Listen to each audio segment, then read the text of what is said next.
Okay, so welcome to another lecturette on commonly used statistical tools for data analysis. So for today, I'll be discussing the analysis of dependent or paired sample data.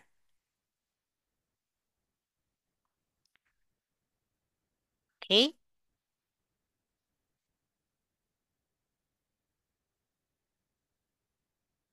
Okay, so what are dependent or paired sample data? Ito yung mga data wherein ang study natin is kumuha tayo ng data from pre and post test, yung mga data ng before and after. So usually yung mga ganitong data, meron kayong intervention in between. Okay, so this also refers to match paired data. Okay, so how do we analyze paired samples or dependent data? So ang first step natin, we make sure that our data undergo the test of normality. So usually ito yung nai-skip ng mga researchers or yung mga nag-a-analyze ng data. Nagtititest ka agad o kaya nagwi-Wilcoxon ka agad without determining if the data ba is normally distributed or not. So ano pang importance ng test of normality? Okay, if you look at the figure, sabi dito, pag na-satisfy natin yung test of normality, that is, the data is normally distributed, this warrants the use of your parametric methods. So for this particular data, ang ina-apply natin pag parametric is t-test dependent. On the other side naman, if data is not normally distributed, gagamitin natin yung non-parametric counterpart ng t-test dependent, that is the Wilcoxon sign test. Okay. So ano ba yung test of normality? So this actually determines if your data is normally distributed or not. So ano yung implication nun? Okay? A normally distributed data has no presence of extreme values or outliers. So when data is normally distributed, this allows the use of parametric methods in the data treatment. Otherwise, non-parametric is used. Okay, so the next question is, ano bang gagamitin namin, ma'am, to determine if our data is normally distributed? Okay, so mayroon tayong tatlong test. We have the Anderson-Darling test. We have the Kolmogorov-Smirnov, which is mas appropriate siya for samples greater than 200. And then we have the Shapiro-Wilk test, which is appropriate for samples less than 100. Okay? And the basis for determining if it's normally distributed is yung value na uh, yung p-value natin. So usually if you will be using any of these three tests, this test will be giving the value of your P, that's the P-value. So we compare the P-value to your level of significance. Usually, ang level of significance is set at 5%. So the decision rule would be data is normally distributed if the P-value is greater than 0.05 level of significance. Okay, so let's have a sample illustration of a data, okay, wherein niran natin yung test of normality niya. So we have two variables here, the job satisfaction index score and the behavioral score. So makikita natin dun sa table, meron siyang mean, W, and then the P. So we look at the P. The P is the P-value. Okay, the p-value of the job satisfaction index score is 0.073, while the behavioral score is less than 0.001. Maliit masyado. Okay, let's go back to the decision rule. Sabi dito, data is normally distributed if the p-value is greater than 0.05 level of significance. Okay, so ano kaya yung job satisfaction index score? Is it normally distributed or not? What about your behavioral score? Is it normally distributed or not? Based on the decision rule. Okay. So for the job satisfaction index score, your P is 0.073 and it's greater than 0.05. Therefore, this variable is normally distributed. So gagamit tayo dito ng parametric methods. Okay? Whereas yung behavioral score, ang value niya is napakaliit. It's less than 0.001. Okay? So it's less than 0.05. Therefore, we use non-parametric for this particular variable. So kung nari dito sa job satisfaction, meron tayong pre and post test, gagamit tayo dito ng t-test dependent. Dito naman sa behavioral score, kung meron tayong pre and post data for the behavioral score, ang gagamitin natin dito is the Wilcoxon sign test. Ayan. Okay?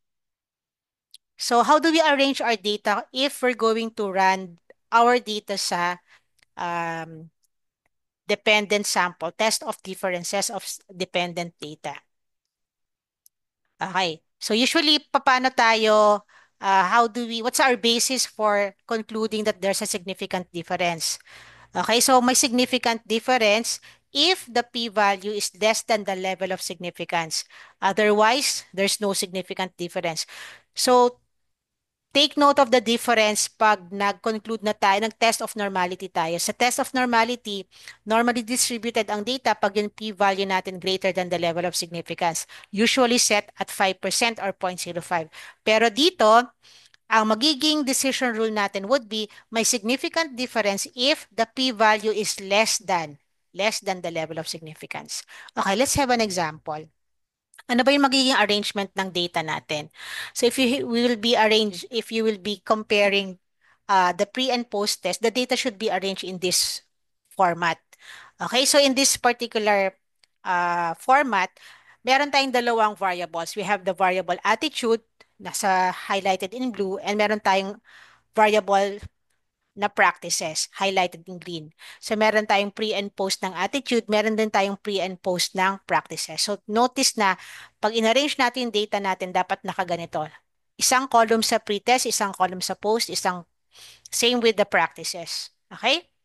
Okay, so I'll be opening my job movie. So again, I'm hoping na lahat tayo mayroon ng naka-install na Jamovie. Okay, so same step lang. Initial steps natin, syempre, mag-i-import tayo ng data. Okay? Or we open the file. So, dapat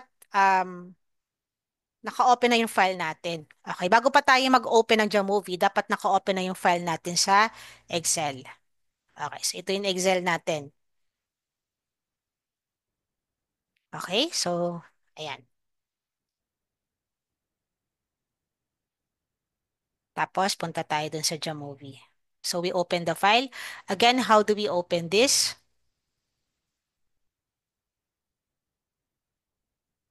Okay, so yun. Okay, wait.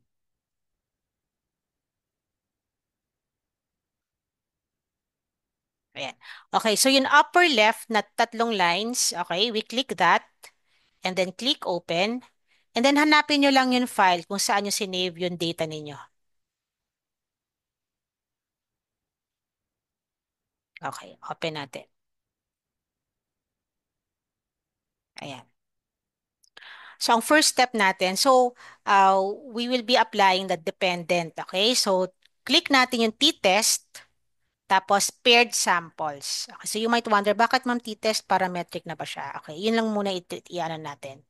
Ayan. Okay? So, this is for the paired sample test. Okay, so makikita niyo dyan, nasa left side yun, may box tayo nung where yung four variables natin indicate dun sa left box, the pre and post na attitude and pre and post na practices. Okay? Suppose you want to determine yung difference ng pre-attitude, pre and post ng attitude. So, pasok nyo lang siya dito, tapos yan. Pasok nyo lang. Okay, tapos, ayan. So, scroll down natin dito. And then, pakita natin descriptives kung ano yung mean ng pre, ano yung mean ng post. Okay, para ma-compare natin. And then ito. So, makikita niyo dito sa baba na meron siyang normality test. So, initially, by default, ang in-apply natin yung student's t-test dependent. Okay? Pero hindi pa natin alam kung tama ba na mag-t-test tayo, normally distributed ba yung data. Okay? So, click natin yung normality. Okay? Dito sa right side, may lalabas dyan. Okay, ayan. So, makikita ninyo, sa test of normality, meron tayong dito tayo tumingin sa may P natin. Actually, kahit anong value siya, mag-Shapiro siya, mag-Kolmogorov, mag-Anderson, it's less than 0.05. So, pag less than 0.05, ibig sabihin, hindi normally distributed ang data. Pag hindi po normally distributed ang data, that means we're going to use the non-parametric test. So, balikan lang natin to. So, sabi ko kanina, naka-default siya sa student's t-test. So, uncheck natin siya kasi ang gagamitin natin is the Wilcoxon rank, signed rank test. Kasi nga, hindi normally distributed ang data. Pwede nyo nang i-uncheck yung normality test. If you want to show this to your sa paper nyo, pwede nyo ilagay yung result ng normality test dun sa appendix. Okay? Ayan. So ito na po yung lalabas. Yung nasa right side natin. Okay, ayan. Okay, so makikita natin, ang P natin, di ba, ang decision rule natin, if you recall, there is significant difference. If P value is less than 0.05, so makikita nyo dito sa table ng Wilcoxon, okay, Wilcoxon, it's less than 0.0001. So it's less than 0.05. Therefore, there is significant difference. Kaya chinek natin kanina yung descriptives para makita natin kaagad. Okay, pre-attitude is 4.25, post-attitude is 4.71, median is 4, post is 5. So, it's very obvious na may significant yung increase niya from pre to post attitude. Okay? There's significant difference. Specifically, there is significant increase. Ayan.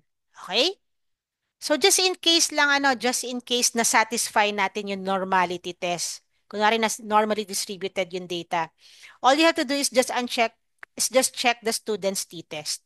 Tapos automatic po na ang lalabas din na result is the result of the t-test. Usually, hindi naman nagkakalayo ang value pag gumamit ka ng t-test sa Wilcoxon. But again, importante na we use the correct tool in our data analysis. Dito ang result ng student's t is less than 0.001. It's actually the same with the Wilcoxon. So again, we have established here that there is significant difference or significant increase dun sa post attitude. Okay? So we go back to our PowerPoint.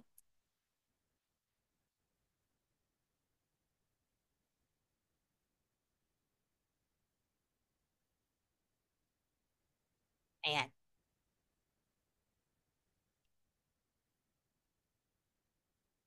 Okay, so ito yung result kanina ng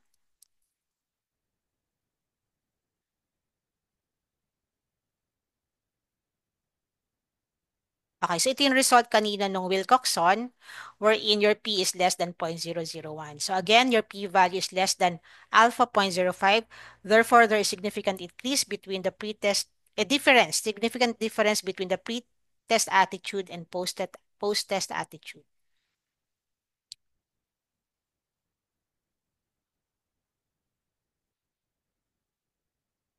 Okay, kung t-test naman, pareho lang din yung result niya. Your P is less than 0.001. Okay, so how do we interpret this? So results of statistical tests reveal significant difference. Usually, you enclose the p-value sa parentheses between pre-test attitude and post-test attitude. There is significant increase in the mean attitude from 4.25 to 4.71. Again, the discussion here is that statement is purely statistical. You need to provide further discussion by discussing its implication. That's number one.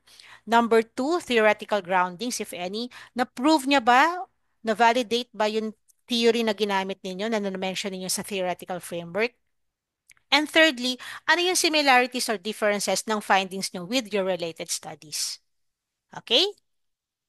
Ayan.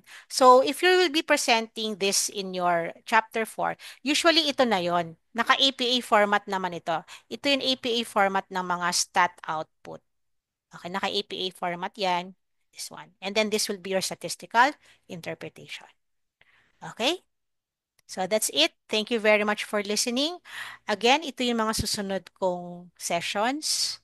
Okay, so on February 12, I'll be discussing analysis of independent samples. I'm going to have another lecturette for this. February 17, analysis of 3 or more groups of data.